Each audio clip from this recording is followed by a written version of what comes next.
২৪-এর গণঅভ্যুত্থানের পর আওয়ামী লীগ নেতাকর্মীদের অনেকেই বিদেশে পালিয়ে গেছেন। কেউ কেউ এখনও দেশে বসেই ষড়যন্ত্র করছেন, কেউ আবার বিদেশের মাটিতে বসে বিভিন্ন ষড়যন্ত্র অব্যাহত রেখেছেন। তবে তাদের এই জালিয়াতি শুধু দেশেই নয়, এবার ছড়িয়ে পড়েছে বিদেশেও।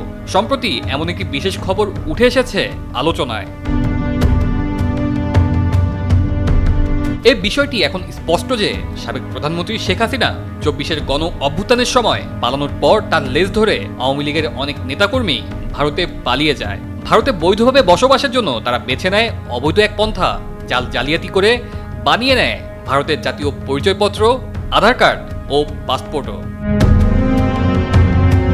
সম্প্রতি ভারতের এনফোর্সমেন্ট ডিরেক্টরেট ইডি গ্রেফতার করেছে এক বাংলাদেশি নাগরিককে, যিনি দীর্ঘদিন ধরে অর্থের বিনিময়ে বাংলাদেশি নাগরিকদের অবৈধভাবে ভারতীয় আধার কার্ড, ভোটার আইডি এবং পাসপোর্ট তৈরি করে দিতেন। এমন তথ্যই জানিয়েছে ভারতীয় সংবাদ মাধ্যম হিন্দুস্তান টাইমস। ভারতীয় ওই গণমাধ্যমের প্রতিবেদনে আরও উল্লেখ করা হয়, তিনি শুধু সাধারণ অনুপ্রবেশকারীদেরই নয়, বরং বাংলাদেশ থেকে পালিয়ে আসা কিছু প্রভাবশালী আওয়ামী লীগপন্থী নেতাকর্মীদের জন্য ভারতে স্থায়ীভাবে বসবাসের সুযোগ করে দিচ্ছিলেন। মোটা অঙ্কের অর্থের বিনিময়ে আধার কার্ড, পাসপোর্ট এবং অন্যান্য গুরুত্বপূর্ণ সরকারি নথিপত্র তৈরি করে দিতেন। বাংলাদেশ থেকে পালিয়ে যাওয়া আওয়ামী লীগ সংশ্লিষ্ট নেতাকর্মীদের ভারতে স্থায়ীভাবে থাকার সুযোগ তৈরি করে দিতেন আজাদ মল্লিক ওরফে আহমেদ হোসেন আজাদ। তিনি অবৈধভাবে এইসব পরিচয়পত্র তৈরি করে দিতেন, যাতে তারা ভারতীয় নাগরিক হিসেবে অবস্থান চালিয়ে যেতে পারেন।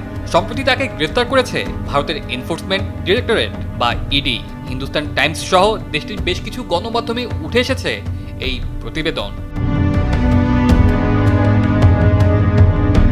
আজাদের কার্যক্রম ছিল বিভিন্ন এলাকা জুড়ে। তাকে ধরতে পশ্চিমবঙ্গের 7টি স্থানে একযোগে অভিযান চালাতে হয় ইডিকে। তল্লাশির সময় এই জালিয়াতের কাছে 13,45,000 টাকা নগদ অর্থ, একাধিক ডিজিটাল ডিভাইস ও বিপুল নথিপত্র উদ্ধার করে তারা। আরও জানা যায়, আজাদ নামের এই ব্যক্তি অর্থ পাচারের সাথেও জড়িত।